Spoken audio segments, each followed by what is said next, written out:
Praise the lord. చేరువచ్చిన మీకు అందరికీ ప్రభువైన యేసుక్రీస్తు శుభాలు తెలియజేయుచున్నాను. ఈ దినము కొరకు ఏర్పాటు చేయబడిన లేఖన భాగము అపోస్తలుల కార్యములు 18వ అధ్యాయము 5వ వచనం. సీలయు తిమోతియు మాసిదోనియా నుండి వచ్చినప్పుడు పౌలు వాక్యము బోధించుటయందు ఆతృత గలవాడై యేసే క్రీస్తని యూదులకు దృఢముగా సాక్ష్యమిచ్చుచుండెను. Praise the Lord. దేవునికి స్తోత్రం. Hallelujah hallelujah hallelujah. Praise the Lord. Shalom maranatha. మీ అందరికీ వందనాలండి. Good morning. Have a nice day. నమస్కారం. ఈ సమయంలో చిన్న ప్రార్థన చేసుకుందాం. ప్రభు సన్నిధిలో ఉండడానికి ప్రభు మనకు సాయం చేశాడు. ఆయన సన్నిధిలో నిలబడడానికి, నూతనమైన దినాన్ని అనుభవించడానికి, లేకపోతే నూతనమైన దినములో ప్రవేశించడానికి. రోజులు గడుస్తున్నాయి, వారాలు గడుస్తున్నాయి, నెలలు గడుస్తున్నాయి, సంవత్సరాలు గడుస్తున్నాయి. దేవుడు మన జీవితాల్ని ఆయన దర్శిస్తున్నాడు. ఆయన మన జీవితాల్లో జోక్యం చేసుకుంటున్నాడు. అందును బట్టి నేను ప్రభు నామాన్ని మహిమపరుస్తున్నాను. శాంతి టీవీలో ప్రతిరోజు ఉదయం 8 నుంచి 8:30 వరకు, సాయంకాలం 4 నుంచి 4:30 వరకు, ఒక్క శనివారం మాత్రం సాయంకాలము 3:30 నుంచి 4 గంటల వరకు. మిగతా టైమింగ్లో, మార్నింగ్ టైమింగ్లో ఎటువంటి మార్పు లేదు. రిపీటేషన్ టైంలో శనివారం మాత్రం మార్పు ఉంటుంది. అక్కడ ఉదయం మిస్ అయినా మీరు శాంతి టీవీలో సాయంత్రం చూడొచ్చు. కొంతమంది అక్కడక్కడ కొత్త టీవీలు కొనుక్కుంటున్నారు. వాటిని బట్టి నేను ప్రభు నామాన్ని మహిమపరుస్తున్నాను. కొంతమంది ల్యాప్టాప్స్ కొనుక్కుంటున్నారు. కొంతమంది మొబైల్స్లో కొనుక్కున్నారు కనుక మొబైల్స్లో మీరు యూట్యూబ్లోంచి కూడా మీరు చూడొచ్చు. శాంతి టీవీ అనేటువంటి ఛానల్లో స్టూడియో నుంచి టెలికాస్ట్ అవుతున్నట్టు టైంలో, టీవీలోకి వస్తున్నటువంటి సమయంలోనే మీరు యూట్యూబ్లో స్ట్రీమింగ్గా దాన్ని చూడొచ్చు. కనుక ఇది మంచి అవకాశం. దేవుని మాటలు వినడానికి, దేవుని మాటలు వివేచించడానికి, దేవుని మాటలు వినియోగించుకోవడానికి ఇది మంచి అవకాశం. కనుక దేవుని మాటలు వినండి. దేవుని మాటలు వినడం ద్వారా మీరు ఖచ్చితంగా దీవించబడతారు. దేవుని మాటలు విని శపించబడిన వాళ్ళు ఎవరు లేరు, కానీ దేవుని మాటలు విని ఆశీర్వదించబడతారు. కాబట్టి దేవుని మాటల ద్వారా మనకు ఆశీర్వాదం వస్తుంది. ఈ మాటలు నేను మీతో చెప్పాను కనుక మీరు పవిత్రులై ఉన్నారు. దేవుని వాక్యం మనల్ని ప్రేరేపిస్తుంది. దేవుని వాక్యం మనల్ని ప్రోత్సహిస్తుంది. దేవుని వాక్యం మనల్ని ప్రేరేపిస్తుంది, ప్రేరణలోకి నడిపిస్తుంది. దేవుని వాక్యం మనల్ని మన యొక్క లోటుపాట్లను ఎత్తి చూపిస్తుంది. దేవుని వాక్యం మనకు సంతోషాన్ని కలుగు చేస్తుంది. దేవుని వాక్యం మనకు ఎన్నో విధాలుగా గాడ్స్ వర్డ్ అంటే గాడ్స్ వర్డ్ అంటున్నామంటే వర్డ్ అనేది తీసేసిన it's of God. God's word is God. దేవుని వాక్యం అంటే దేవుడే. వాక్యమే దేవుడై ఉండెను. యేసుక్రీస్తుకు, కుమారుడైనటువంటి యేసుక్రీస్తుకి వాక్యము అనే పేరుంది. Word of God. Logos of theos. Logos అంటే మాట, దేవుని మాట. ఆఫ్ థియోస్ అనగా దేవుని మాట, క్రీస్తు మాట. క్రీస్తు దేవుని మాట, దేవుని శబ్దం, దేవుని స్వరం. దేవుని స్తోత్రం. హల్లెలూయా. రండి, ఈ సమయంలో చిన్న ప్రార్థన చేసుకుందాం. ఇది ప్రార్థన చేసుకొని, ప్రార్థన చేస్తున్నప్పుడు నాతో కలిసి ప్రార్థనలో ఏకీభవించండి. మీ ప్రార్థనా విషయాలు నాకు పంపించండి. ప్రార్థనా విషయాలు పంపించడానికి ఎలా పంపించాలి అని మీరు అడిగితే నా 2 నంబర్లు ఉన్నాయి, డిస్ప్లే అవుతున్నాయి.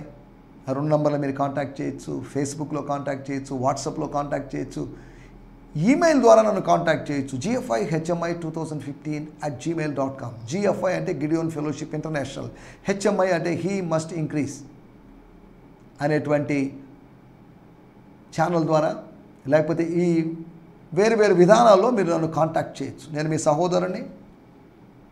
ఏదో చెప్పినట్టుగా హెడ్ వెయిట్ ప్రభు కృపను బట్టి లేదని నేను భావిస్తున్నాను.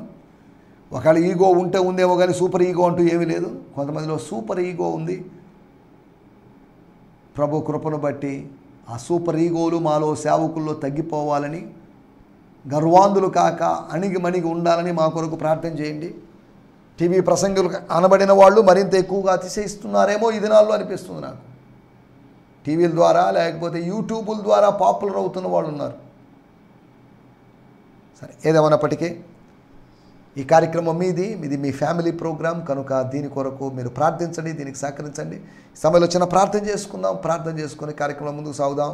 దయచేసి మీకు అవకాశం అంటే మీ సతీమణి, మీ సహోదరి అనగా మీ వైఫ్ మీ దగ్గర ఉన్నట్లయితే, ఒకవేళ మీ భర్త గారు మీ పక్కన ఉన్నట్టయితే, ఏమండి ప్రార్థన అంటున్నారు కదా, చేతులు పట్టుకొని ప్రార్థన చేస్తామని మీ పక్కన ఉన్నటువంటి మీ స్పౌస్తో మీ చేతిని కలిపి మీరు ప్రార్థించండి. అయితే పిల్లలు కానీ ఉన్నట్లయితే కలిసి చేతులు కలిపి ప్రార్థన చేస్తాం. ఈ టీవీ మినిస్ట్రీ ఇంకా స్ప్రెడ్ కావాలి, శాంతి టీవీ ఇంకా స్ప్రెడ్ కావాలి. శాంతి టీవీ అనేక జీవితాల్లో శాంతిని అనుగ్రహించాలి. ఇట్స్ టైమ్ టు చేంజ్ అని మనకు తెలియజేసేటువంటి ఈ మనల్ని ఛానల్లో వినబడుతున్నటువంటి మాటల ద్వారా మనలో చేంజ్ తీసుకొని రావాలి. ప్రార్థన చేసుకుందాం. పరిశుద్ధమైన మా దేవా, మహోన్నతుడా, మహాగణుడా, మీ పాద పద్మములకి మీద పడుతున్నాం.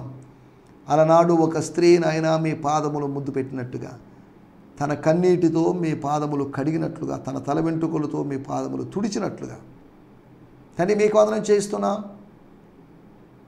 మీ పాద సన్నిధికి వస్తున్నాం ప్రభు. మరి ఇలాగా మీ పాదముల దగ్గర కూర్చుంటున్నాం. మీ పాదములు మేము పట్టుకుంటున్నాం.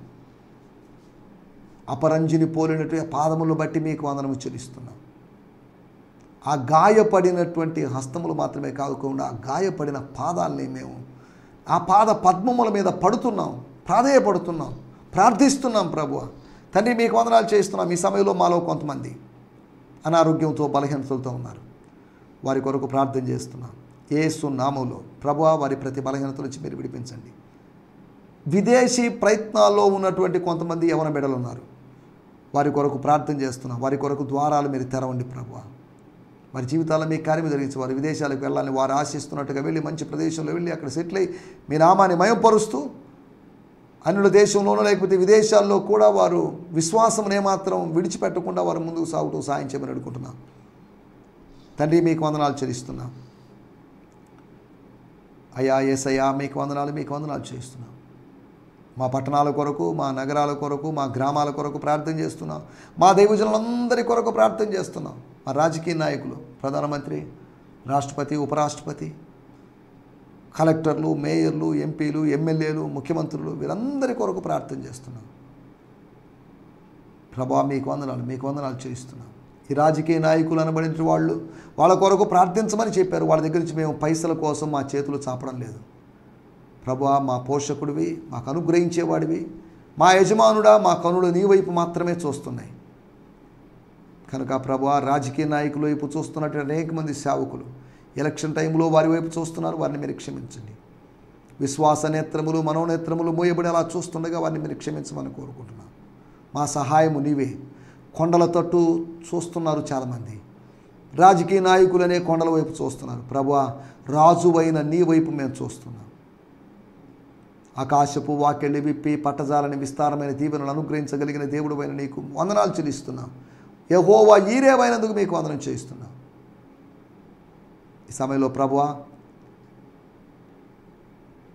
క్యాన్సర్తో బాధపడుతున్న వారందరినీ మీ సందర్భానికి తెస్తున్నాం. కిడ్నీలో స్టోన్స్తో బాధపడుతున్నవారు, అంతేకాకుండా ఆయన మల్టిపుల్ వాల్స్ బ్లాక్ అయ్యి సర్జరీ జరిగించుకోవాల్సిన వారు వీరందరినీ మీ సందర్భానికి తెస్తున్నాం.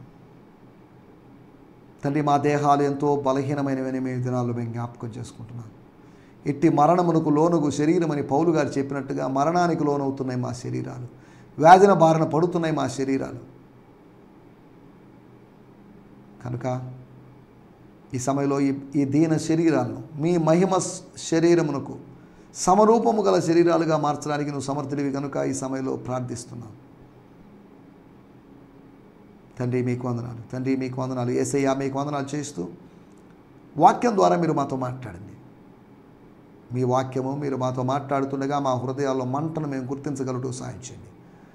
మా హృదయాల్లో మంట పుట్టడం ద్వారా అపవిత్రమైన తలంపులన్నీ దహించి వేయబడగలటూ సాయం చేయమని అడుగుకుంటూ మమ్మల్ని అందరినీ మీ చేతిలో సమర్పిస్తూ యేసు నామములోనే ప్రార్థించడుగుతున్నాం తండ్రి. ఆమేన్.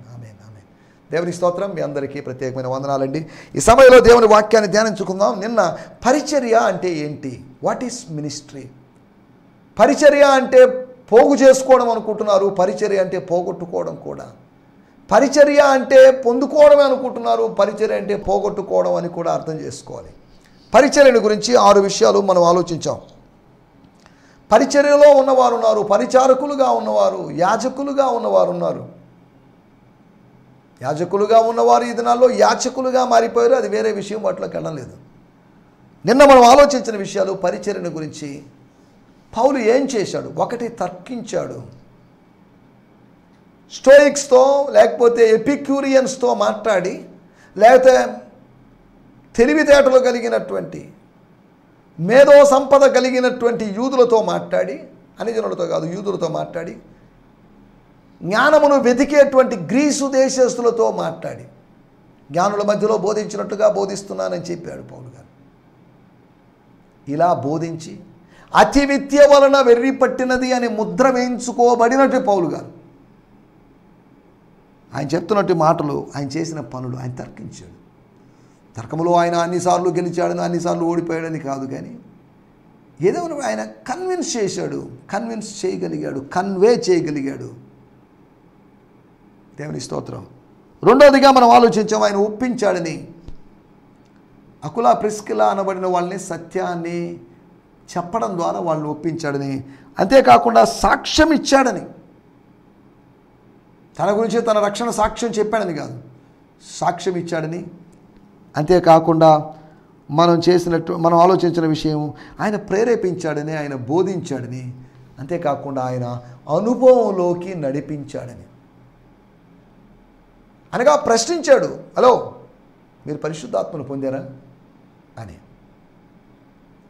చూడండి, పరిశుద్ధాత్మ ఆల్రెడీ రక్షింపబడినప్పుడే వచ్చింది అని విశ్వసించే వ్యక్తి కాదు కాబట్టి, ఓహో మీరు రక్షింపబడ్డారు కదా అప్పుడే పొందేసి ఉంటారులేండి, మళ్ళీ నేను ఏదో పొరపాటున తొందరపడి ప్రశ్న వేశానని అడగకుండా, అని చెప్పకుండా, అని వివరణ ఇవ్వకుండా వారిని ఒక అనుభవంలోకి నడిపించాడు. ఫిలాసఫీ, సైకాలజీ లేకపోతే సైన్స్ అండ్ ఇన్ఫర్మేషన్ మనం ఇస్తున్నాం, కానీ వాళ్ళని ఒక ఎక్స్పీరియన్స్లోకి నడిపించకపోతే, వాళ్ళని ఎడ్యుకేట్ చేస్తున్నాం, ఎడ్యుకేట్ చేస్తేనే సరిపోదు, వాళ్ళని ఎక్స్పీరియన్స్లోకి నడిపించాలి. మీరు లేఖనములను కానీ దేవుని శక్తిని కానీ ఎరుగకపోవడం వల్ల, లేఖనాల్ని ఎరగాలి, దేవుని శక్తిని పొందుకోవాలి. లేఖనాల్ని అనగా ధర్మశాస్త్రాన్ని, వాక్యాన్ని ఎరగాలి, వాక్యాన్ని గ్రహించాలి, ఆత్మను లేకపోతే దైవికమైన శక్తిని, డ్యునామిస్ పవర్ని మనం అనుభవించాలి. ఈ రెండు మనకు ఉన్నట్లయితే, ఎరిగేటువంటి జీవితం లేకపోతే అనుభవించేటువంటి ఈ అనుభవం మనకు ఉన్నట్లయితే, మనము సద్దుకైలాగా మనం పరాజయం పొందాం. మనము వాళ్లకు మించి ఒక సఫలతలో మనం ముందుకు సాగలం. కాబట్టి రెండు విషయాలు, లేఖనములు కానీ దేవుని శక్తిని కానీ, you are not knowing the scriptures and the power of God. That's why you are erring, you are in confusion. మీరు పొరపాటు పడుతున్నారు, ఎర్రర్లోకి వెళ్ళిపోతున్నారు, మిస్టేకన్ అవుతున్నారు. కారణం ఏంటంటే, లేఖనాలు ఎరిగినట్టు అనుకుంటున్నారు కానీ అంతటితో ఆగిపోతున్నారు. దేవుని శక్తిని మీ జీవితంలో యేసును లేపిన ఆత్మ యొక్క అదే శక్తిని మన దేహములను లేపగలిగినటువంటి శక్తి కలిగినటువంటి దేవుని ఆత్మ, ఆ గాడ్స్ పవర్ని మనం ఎక్స్పీరియన్స్ చేయలేకపోతున్నాం. పైనుండి శక్తి పొందేంత వరకు మీరు యెరూషలేములో కనిపెట్టుకొని ఉండండి, ఎక్కడికి వెళ్ళొద్దు. Stay at Jerusalem, don't roam here and there. అక్కడిక్కడ తిరగొద్దు, మీరు కాలు గాలిన పిల్లలాగా తిరగొద్దు. Stay there, stay at Jerusalem. శక్తిని పొందుకోండి, శక్తిని పొందుకోండి. Receive the power of God. దేవుని స్తోత్రం. ఒక అనుభవంలోకి ప్రజలు నడిపించబడాలని నిన్నటి ఎపిసోడ్లో మనం ఆలోచించాం. రండి మనం ఈ సమయంలో దేవుని వాక్యాన్ని ధ్యానించుకుందాం. మన ధ్యానం నిమిత్తమై అపోస్తుల కార్యములు 18వ అధ్యాయము 5వ వచనం. అపోస్తుల కార్యములు 18వ అధ్యాయము 5వ వచనం.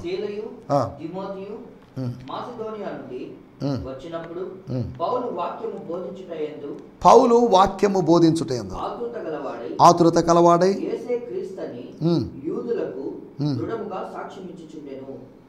దేవుని స్తోత్రం. Hallelujah. Book of Acts 18th chapter verse 5 in the Passion Translation, TPT అనగా బ్రియాన్ సిమ్మన్స్ గారి తర్జుమా. దీన్ని ఒకవేళ న్యూ ఏజ్ ట్రాన్స్లేషన్ అనో లేకపోతే న్యూ అపోస్టలిక్ రిఫార్మేషన్ నార్ వాళ్ళ ట్రాన్స్లేషన్ అనో లేకపోతే ఎక్స్ట్రీమ్ పెంటికోస్టల్ ట్రాన్స్లేషన్ అనో ఇలా వ్యాఖ్యానించవచ్చు కొంతమంది. ఏదేమైనప్పటికీ దాంట్లో వచ్చి నేను మీకు జ్ఞాపకం చేస్తున్నాను, ఇక్కడ కొద్దిగా అరామిక్ బేస్డ్గా అరామిక్లోంచి ఎక్కువ అనువాదం చేయబడినట్టుగా ఉంటుంది కనుక నాకు ఈ తర్జుమా చాలా ఇష్టం. మీరు ఈ తర్జుమా ఇష్టపడాలని, ఈ ఆధునిక తర్జుమాని మీరు అభిమానించాలని రూలే లేదు. మనకు కావాల్సిన పాయింట్ తీసుకుంటాం. ఒకవేళ వాళ్ళ సిద్ధాంతాన్ని సరి చేసుకోవడానికి, సమర్థించుకోవడానికి ఏదైనా చెప్పింటే దానికి అది పక్కన పెట్టేద్దాం. ట్రూత్ ఎలా ఉందో అలా ఉంటే చాలు. నేను చదువుతున్నాను 5వ వచనం. వెన్ సైలస్ అండ్ తిమోతి, వీళ్ళ పేర్లు ఎక్కడో విన్నాం. ఆగిపోయిన వాళ్ళు, ఆలస్యంగా వచ్చిన వాళ్ళు, ఆజ్ఞ పొందినప్పటికీ కూడా వెంటనే రాలేకపోయిన వాళ్ళు. వెన్ సైలస్ అంటే బర్నబా ప్లేసులో వచ్చినటువంటి సైలస్, తిమోతి అంటే మార్కు ప్లేసులో వచ్చినటువంటి Timothy finally arrived from Macedonia. Finally they were left at Berea and they just moved from Macedonia. Paul spent all his time preaching the word of God. Paul spent all his time. ఇంకా ఆయన part time ministry full time ministry చేసేదానికి అనడానికి వచ్చిన Paul spent all his time, major time, restlessగా in season and unseason he was preaching the word of God.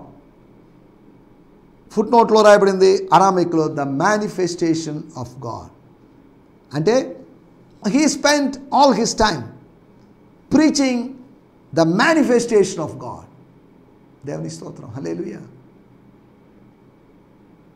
వాళ్ళు Athens వారు ఏదో వినాలి, ఏదో కొత్త విషయాలు వినాలి, కొత్త విషయాలు తెలుసుకోవాలి, కొత్త విషయం చెప్పించుకోవాలి అనే ధోరణిలో ఉన్నట్టుగా Paul was spending his time preaching the word of God, trying to convince the Jews that Jesus was the Messiah. Jesus would become Messiah అని కాదు, Jesus was the Messiah and is the Messiah. ఇది ఆయన యొక్క point. వాడుక భాషలో కూడా మనం చదువుకుందాం. అపోస్తుల కార్యములు 18వ అధ్యాయము 5వ వచనం. మాసిదోనియా నుండి సీల తిమోతులు వచ్చాక పౌలు తన కాలమంతా బోధించడానికి వినియోగించాడు. యూదుల సమక్షంలో మాట్లాడి యేసు ప్రభువే క్రీస్తుని నిరూపించేవాడు. దేవుని స్తోత్రం, హల్లెలూయా. ఇక్కడ గమనించాల్సిన విషయం 5వ వచనం. ఇక్కడ నా దగ్గర వేరొక ఇంగ్లీష్ తర్జుమా ఉంది, దాంట్లో వచ్చి నేను చదువుతాను. ఇది ఫాదర్స్ లైఫ్ ట్రాన్స్లేషన్ అనేటువంటి ఆధునిక ట్రాన్స్లేషన్. ఇది డేవిడ్ అనేటువంటి ఆయన తర్జుమా చేశారు. దీంట్లో వచ్చి నేను చదువుతున్నాను 18వ అధ్యాయము 5వ వచనం. ఈ బ్రియాన్ సిమ్మన్స్ గారి తర్జుమా ప్యాషన్ ట్రాన్స్లేషన్ లాగా అంత పారాప్రైజ్డ్గా ఉండదు, అంత యాంప్లిఫైడ్ బైబిల్లో లాగా ఉండదు, ఇక్కడ కొద్ది తేడా ఉంటుంది. But when Silas and Timothy came down from Macedonia, Paul felt an urgency in his spirit to testify to the Jews that Jesus was the anointed one. He felt an urgency in his spirit. అతడు తన ఆత్మలో ఏదో చెప్పాలనేటువంటి ఒక నడిపింపు, ఒక ప్రేరణ, ఒక తొందరపాటును పొందాడు. Paul felt, apostle Paul feel అయ్యాడు. felt an urgency in his spirit. అతని ఆత్మలో అత్యవసరతను అనుభవించాడు, అత్యవసరతను ఫీల్ అయ్యాడు, అనుభూతి చెందాడు. To testify to the Jews that Jesus was the anointed one. ఇలా చెప్పాలి. వీళ్ళకి ఏదో కట్టుకథలు పెట్టకథలు చెప్పడం కాదు, యూదా మతంలోని ఉండాల్సినటువంటి పెట్టకథలు కట్టుకథలోనే అవి కాదు వీళ్ళకి కావాల్సింది. They should know that Jesus is the Messiah. It means Messiah వచ్చాడు, వెళ్ళిపోయాడు, మెస్సియా రాబోతున్నాడు అనేటువంటి వాళ్ళ వాదనను కొట్టివేసి, అరే ఎర్రి మొకాలారా, పిచ్చోళ్ళారా, he has come and he has went back to heaven and he would come back అనేది మెస్సియాని గురించి తెలియజేయాలి, మెస్సియాలజీ తెలియజేయాలి, మెస్సియా శాస్త్రాన్ని తెలియజేయాలి అనేది క్రిస్టోసాలజీ. ఓకే, క్రిస్టోసాలజీ రెండు ఒకటేలేండి. దేవుని స్తోత్రం. ఇక్కడ రాయబడిన మాట, మన టైటిల్ ఆతురత, అర్జెన్సీ అనగా ఆత్మలో ఏదో తీవ్రత, మంట. అతడు ఆతురత గలవాడై, కొత్తగా వచ్చినవాడు కాదు, కొత్త బిచ్చగాడు పొద్దెరగడు అంటారు. కొత్త బిచ్చగాడేం కాదు పౌలు గారు. 9వ అధ్యాయంలో రక్షింపబడ్డారు, ఇప్పుడు 9 అధ్యాయాలు అయిపోయినాయి అంటే ఇంచుమించు ఒక 10-15 సంవత్సరాలు గడిచిపోయింది. జూనియర్ ఏం కాదు అనే మినిస్ట్రీ ఎక్స్పీరియన్స్ కలిగినోడే, చాలా ప్రసంగాలు చేసినోడే, చాలా ప్రసంగాలు రాసినోడే. కానీ అతనిలో ఉన్నటి ఆతృత చూడండి, అతనిలో ఉన్నటి ఆసక్తి చూడండి, అతనిలో ఉన్న మంట చూడండి. దేవుని స్తోత్రం, హల్లెలూయా. సేవలోకి వచ్చి 30 సంవత్సరాలు అయినప్పటికీ వాక్యం చెప్పాలని ఏం చెప్తాంలేండి అనే విరక్తి భావం కాదు. ఇంకా చెప్పాలి, ఇంకా నేను తెలుసుకోవాలి, నేర్చుకోవాలి, ప్రభు దగ్గర నుంచి పొందుకోవాలి, ఇంకా చెప్పాలి అనేటువంటి ఒక ఆలోచన, ఆత్రం. తినేవాడికి ఆత్రం అన్నట్టుగా బోధించేవాడికి ఆత్రం, రోజు బోధించకపోతే ఏదో ఒక బాధ, ఏం బోధించలేకపోయామే. ఈరోజు అవతల వ్యక్తి వేరొక వ్యక్తి వచ్చి 1 అవర్ ప్రసంగించాడు, ఎక్కువసేపు ప్రసంగించాడు, నాకు అవకాశం దొరకలేదు, మళ్ళీ నాకు అవకాశం దొరుకుతుందేమో లేదు అన్నట్టుగా, ఇదే లాస్ట్ ప్రసంగమేమో అన్నట్టుగా కొంతమంది ప్రసంగం చేస్తుంటారు. నేను ప్రసంగ వేదిక దొరికిందనుకోండి, ప్రజలు ఉన్నారనుకోండి, సాగదీసి ప్రసంగం చేసేవాళ్ళమే. అవి ఇవి చెప్పాలి, అటు వెళ్ళి ఇటు వెళ్ళి పరిగెత్తుకుంటూ వెళ్ళినట్లుగా ప్రసంగం చేస్తుంటాం మనం. కానీ ఇక్కడ టైం ఛానల్లో మన ప్రోగ్రాంలో ప్రసంగానికి 26-27 నిమిషాలు కేటాయించారు కాబట్టి సరిపోయింది. లేదంటే ఒక అరగంట 40 నిమిషాలు ఆయన ఇచ్చేసింటే ఇంకా ఏవేవో విషయాలు చెప్పేసి మీ టైయాన్ని కొద్దిగా వేస్ట్ చేసి ఉండేవాళ్ళం మేము. ఇప్పటికి టైం వేస్ట్ అవుతుందో లేదో మరి మీరు ఎలా ఫీల్ అవుతున్నారో నాకే తెలియడం లేదు. కానీ దీన్ని వేస్ట్ అని కాకుండా ఇన్వెస్ట్గా భావించండి. ఈ మాటలు మీరు వింటున్నారనుకుంటాను, గ్రహిస్తున్నారు అనుకుంటాను. మీకు ఏమైనా సందేహాలు ఉంటే నన్ను కాంటాక్ట్ చేయండి. gfihmi2015@gmail.com అనేటువంటి మెయిల్ ఐడికి. అతడు ఆతృత కలిగిన వాడై, దేనికి ఆతృత? తినడానికి ఆతృత కాదు, అతడు ఆకలి కలిగిన వాడని కాదు, అనగా ఆత్మీయ ఆకలి కలిగిన వాడై, సేవలో ఒక తపన, ఒక మంట, ఒక దాహం కలిగిన వాడై, ఒక కసి కలిగిన వాడై. అర్థం కావడానికి ఆధునికమైన పదాల్ని, ప్రస్తుత పదాల్ని, సమకాలీన పదాలను వాడుతున్నాను. ఒకటి, అతడు వాక్యాన్ని బోధించడానికి ఆతృత కలిగిన వాడు, వాక్య బోధనకు. He felt an urgency to preach, వాక్యాన్ని బోధించడానికి. రెండో విషయాన్ని నేను మీకు జ్ఞాపకం చేస్తాను. మరొక ఆతురత, మరొక వ్యక్తి యొక్క ఆతురత, పౌలు యొక్క ఆతురత కాదు. ఇర్మియా గ్రంథము 1వ అధ్యాయము 12వ వచనం, book of Jeremiah 1st chapter verse 12. అక్కడ రాయబడిన మాటలు మనం గమనించినట్లయితే అక్కడ దేవుని యొక్క ఆతురత దేని కొరకు మనం చూడగలుగుతాం. తాను చేసినటువంటి మాట విషయంలో, తాను చేసినటువంటి మాట, లేకపోతే తాను పలికిన మాట, తాను ప్రవచించిన మాట, తాను ప్రవక్త ద్వారా, ఇర్మియా ద్వారా, యెహెజ్కేలు ద్వారా, పెద్ద ప్రవక్తల ద్వారా, చిన్న ప్రవక్తల ద్వారా పలికినటువంటి మాటను నెరవేర్చాలని ఇర్మియా గ్రంథము 1వ అధ్యాయము 12వ వచనం. నేను చెప్పిన వాక్యాన్ని, నేను చెప్పిన ప్రవచనాన్ని నెరవేర్చుటకు నేను ఆతురత పడుచున్నాను. To fulfil the word of God. God is eager. శ్రద్ధ కలిగిన వాడై, మెలకువ కలిగిన వాడై, హుషారు కలిగిన వాడై. దేవుని స్తోత్రం, హల్లెలూయా. మనం ఆలోచిస్తున్న మాట, పలికిన మాట నెరవేర్చుటకు దేవుడు ఆతురపడుతున్నాడు. ప్రభు వాక్యాన్ని బోధించడానికి పౌలు గారు, ప్రభు తనకు బయలుపరిచిన దాన్ని బోధించడానికి పౌలు గారు ఆతురపడుతున్నారు. మూడో విషయాన్ని నేను మీకు జ్ఞాపకం చేస్తాను. లూకా సువార్త 22వ అధ్యాయము 44వ వచనం. అప్పుడు పరలోకము నుండి ఆయనకు కనబడి ఆయనను బలపరిచింది. దేనికి? 44వ వచనంలో రాయబడిన మాట ఏంటంటే అక్కడ యేసు యొక్క ఆతురత కనిపిస్తుంది. దేనికి ఆతురత? ఆయన ఆతురత గలవాడై ప్రార్థించెను అనే మాటను మనం చూస్తున్నాం. 22వ అధ్యాయము 44వ వచనం. వేదన పడి మరింత ఆతురముగా ప్రార్థన చేయగా ఆయన చెమట నేల పడుచున్న గొప్ప రక్తపు బిందువుల వలె ఆయన. 43వ వచనం. అప్పుడు పరలోకం నుండి ఒక దూత ఆయన కనబడి 44 ఆయన వేదన పడి మరింత ఆతురముగానే కాదు, మరింత ఆతురముగా ప్రార్థన చేయగా ప్రార్థించాడు. ఆతురముగా ప్రార్థన చేయడం, ఆతురతతో, ఆత్రంగా ప్రార్థన చేయడంతో, స్తోత్రం, వేదన పడి ప్రార్థన చేయడం, ట్రవైలింగ్ ప్రార్థన చేయడం. చూడండి, తండ్రితో సంభాషించడానికి ఆతురత. ఒకటి, ప్రభు వాక్యం బోధించడానికి ఆతురత కలిగినటి పౌలు గారు, ప్రభు తన వాక్యం పలికినటువంటి తన మాటను నెరవేర్చడానికి ఆతురపడుతున్నటువంటి తండ్రి అయిన దేవుడు. మూడవదిగా ప్రార్థించడానికి ఆతురపడినటువంటి కుమారుడైనటువంటి దేవుడు. ప్రార్థించడానికి ఆలస్యం చేయకూడదు, ప్రార్థించడానికి ఆతురపడాలి. Let's pray more, let's fast more, let's talk with God more. దేవుని స్తోత్రం. 4వ విషయం నేను మీకు జ్ఞాపకం చేస్తాను. అపోస్తల కార్యములు 19వ అధ్యాయము 1వ వచనం. అపోలో కొరింథీలో ఉన్నప్పుడు, అనగా పౌలు కొరింథీలో ఉన్నాడు. పౌలు కొరింథీ నుంచి వచ్చేసాడు. పౌలు కొరింథీలో ఉన్నటువంటి ఆ కుటుంబాన్ని, ఫ్యామిలీని, అకులా ప్రిస్కిలాను కూడా తీసుకొచ్చేసాడు. అపోలోస్ కొరింథీలో ఉన్నప్పుడు, అనగా అకులా ప్రిస్కిలాల ఆత్మీయ కుమారుడైనటువంటి అపోలో కొరింథీ పట్టణములో ఇటలీ నుంచి వచ్చి అకులా ప్రిస్కిల్లా ఉన్నటువంటి పట్టణంలో ఉన్నప్పుడు ఏదో జరిగింది. పౌలు పై ప్రదేశాల్లో సంచరించి ఎఫెసునకు వచ్చి కొందరు శిష్యులను చూచి, మీరు విశ్వసించినప్పుడు పరిశుద్ధాత్మను పొందితిరా? మీరు నమ్మినప్పుడు, యేసును నమ్మినప్పుడు యేసు యొక్క ఆత్మను పొందితిరా? స్తోత్రం, హల్లెలూయా అని వారిని అడుగుగా, తర్వాత ఏం జరిగిందో మనం వెళ్ళలేదు. ప్రశ్నించడంలో పిచ్చి ప్రశ్నలాగా కనిపించింది.